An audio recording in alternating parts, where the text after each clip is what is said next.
I'm Sarah Benwell, the editor of Insurance Investor and fundoperator.com.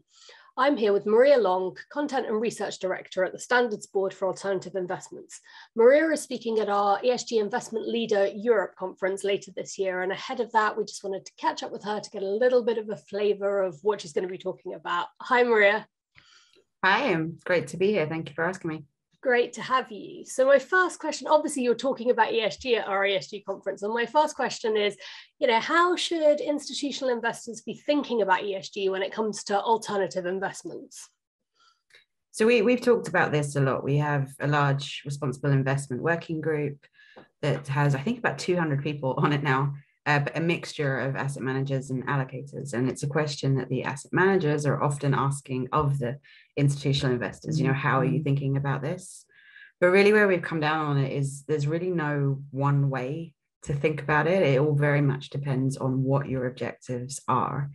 So there are some investors, for example, that have committed to net zero targets. So they have to think about it from a climate perspective, from a carbon footprint perspective. There are others who are looking much more on the S of ESG in terms of diversity and other social impacts. So how they think about it is going to be very different, and there won't be as much focus on, say, carbon footprints, climate metrics. It'll be different metrics. So I mean, really the answer to that question is we can't tell them how they should be thinking about it, but the investors really need to spend some time thinking about what they're trying to achieve from this. And it may just be to get an overview of ESG scores on their portfolio, and that's fine, but you can't go in and discuss with the manager and get the information you need until you've figured out your own objective. Yeah, that makes perfect sense to me. And obviously, alternative investments is a huge kind of bucket. Are there any specific asset classes within alternative investments that you think are particularly well suited to ESG initiatives? There's a lot of asset classes, I think, where there is a lot of guidance around that there's been regulatory focus on, particularly kind of listed equities or listed corporate debt. When we started our work, one of the things that we really wanted to make sure we were doing was to try and look for the kind of the white space where there isn't actually guidance. So we split into 5 different strategy substreams. So we covered macro, equity long short, insurance-linked strategies, systematic strategies, and credit strategies, because there are nuances to all of these. So I wouldn't necessarily say some are better suited than others, but there's definitely things that need to be thought about. And this is some of what I'll be talking about at the event, kind of what came out of our work in this area, and the different ways you may need to think about it, the different questions that institutional investors might need to ask of asset managers, and kind of trying to promote this understanding that there's never going to be a one-size-fits-all question that you can ask on ESG. It really needs to be tailored to these asset classes.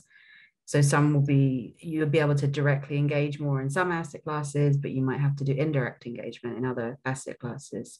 You can obviously have exclusions in all asset classes, but are they effective or actually making any impact in all asset classes? And even that boils down to, what are you trying to achieve from this? Some investors take more of an ethical viewpoint, that they just don't want to profit from these industries regardless, whereas others may want to enact actual change within these industries. So what asset classes and how you use them will very much depend, again, on the objectives. Of course. And, obviously this is such a hot topic at the moment. And, what we're seeing is that an awful lot of institutional investors are trying to move quite quickly on this to keep pace with both what the regulators are asking of them and also kind of on top of the trend and what's happening in the wider world. When people are kind of moving towards ESG or thinking through their ESG strategies, what are some of the risks and pitfalls that they should make sure that they're considering? I mean, I think one of the big risks is probably something I've mentioned in both of the answers to the previous questions as well, is trying to have a one-size-fits-all approach. At the beginning, I think a lot of investors were looking for just ESG scores from vendors, and that's how they were comparing across it. And that does give you an element of information, but depending on what vendor is used, depends on the weightings between ES and G. There's different methodologies. So it doesn't necessarily give you the information you're looking for. So going back to what I said in the first question, I mean, a big risk and pitfall is not figuring out what you're looking for before you ask for information. I think relying too much on DDQs is also can be a risk as well. They're great for baseline information, for understanding what you want to talk to the asset managers about, but having these detailed conversations with asset managers is where you're going to figure out kind of the truth of what's happening. And when I say the truth of it, I don't mean that asset managers are covering things up, just that different asset managers have different approaches to things. I mean, if we look at a good example of this is carbon footprints for short positions. So some managers will net them against long positions, some managers will report them separately. And both ways are fine depending on your objective. So for example, if you're thinking about the risk of carbon, so if the carbon taxes come in, carbon pricing, then netting makes sense. But if you're trying to achieve an actual net zero impact, it's not necessarily the case that your short position is taking carbon out of the atmosphere. But if you don't ask these questions of your asset manager, then you may not understand the data you're getting, and the comparisons may not be entirely accurate. Of course. And this leads me quite nicely to my last question for you today, which is, you've talked a lot about sort of knowing what it is you're trying to achieve and the prep stage of things.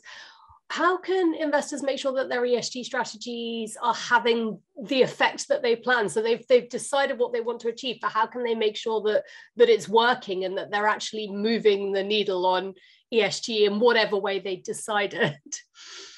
It's a very, very challenging thing to do. And I'm not sure that there is a good, complete answer to this yet. It's something that, we talk a lot about in our responsible investment working group. Asset managers and allocators are both trying to figure this out. And as the regulations come in, so SFDR in Europe with Article 8 and Article 9 funds, this proving an impact is becoming much more of an issue.